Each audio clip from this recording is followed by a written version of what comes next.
I took psychedelic mushrooms and went to the WWE live event in Vancouver. Yo, what's up? Someone that's no one. Welcome back to today's report. Today's report is coming from illmurray off Reddit, where he took about 2 grams of shrooms at a WWE event. Here's the full report details.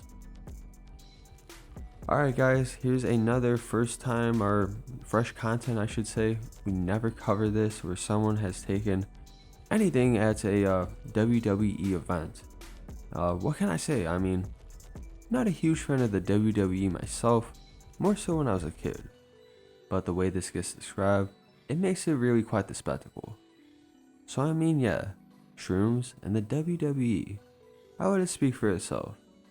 I'm sure you'll enjoy this, so without further ado, let's dive right into this.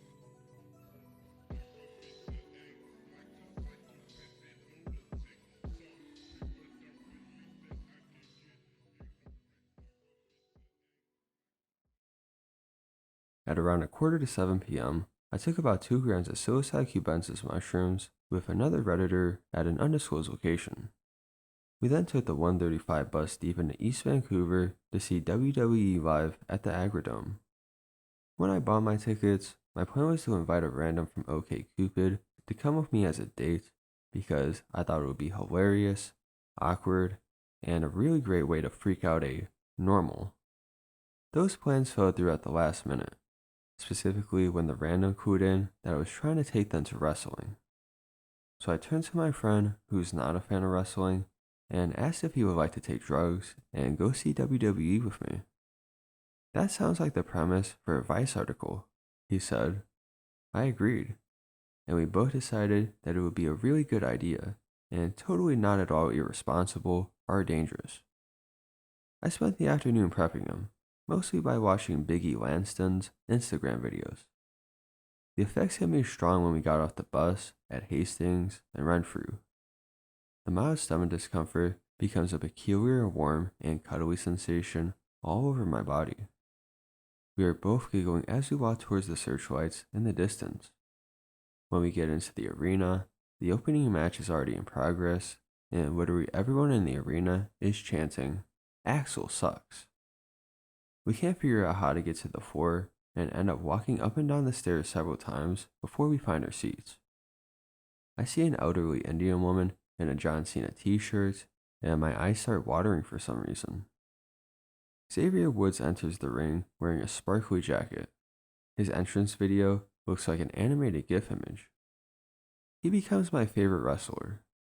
During the match, I experience severe time dilation as Hunico gives him a backdrop and then puts him in a chinlock again and again.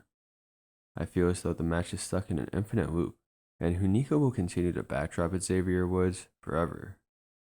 They do this for what feels like 5 or 6 times, before Xavier finally backflips out of it and takes Hunico to the woodshed.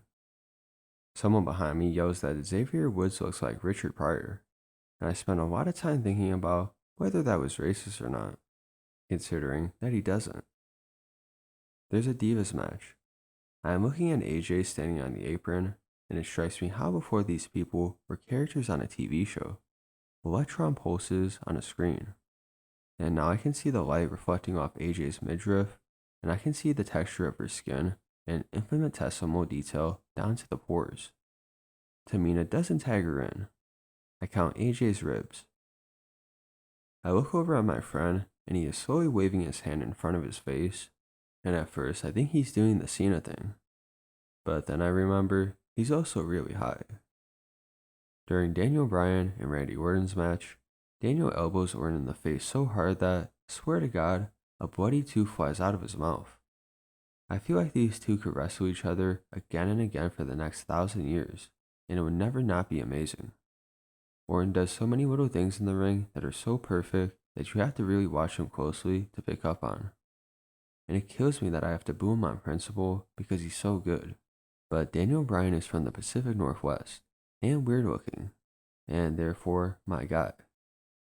I yell, "Dishonorable discharge," at Orton when he's near my corner, but he doesn't hear me. Anytime anyone goes on the microphone, all I can hear is womp womp womp womp womp womp. Tony Chimmel goes on the microphone and says, Womp womp womp womp. 15-minute intermission. I go to buy a Fandango t-shirt, but they don't have any. It's when Los Matadores comes out around 9 o'clock that I realize I'm peaking. El Torito comes out, and I begin screaming. I have never been as excited by anything in my life. I cannot put into words the elation I am experiencing watching him down the rampway. I feel as though millions of years of human evolution and history have led me to being here, watching a small man in a bull costume jump on the ropes and wave at people. I start tearing up again and try to start an El Torito chant, but then 3MB comes out and all the brown kids freak out over Jinder Mahal. He has never, ever been more over than he was tonight. My friend's disappointed that there's no other mini wrestlers to fight El Torito, but I say it was just enough to be blessed by his presence. Fandango comes out. He is wearing a purple satin shirt, which I begin wilding out over, but not as hard as I was wilding for El Torito. Great Khali comes out, and again the crowd goes crazy, but I'm staring at Fandango as he teases taking off the satin shirt. I am losing my mind.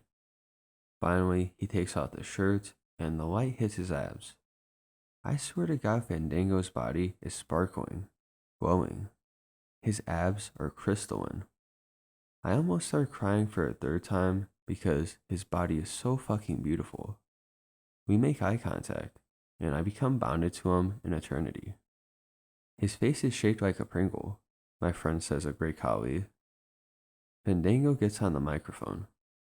Vancouver, womp womp womp womp, dance, he says. Fandango is a really great wrestler because his selling can actually create the illusion of Khali moving around. The main event is CM Punk versus Luke Harper. CM Punk is my favorite wrestler, and the entire arena is chanting his name. But I'm already exhausted because I have marked out so severely and completely over Fandango's shirt and El Torito. CM Punk gets on the microphone. Womp womp, Vancouver. Womp womp womp womp, he says. Everyone goes home happy. I feel emotionally and physically depleted. I get on the bus and go straight back downtown to eat a triple cheeseburger at A&W. It was delicious.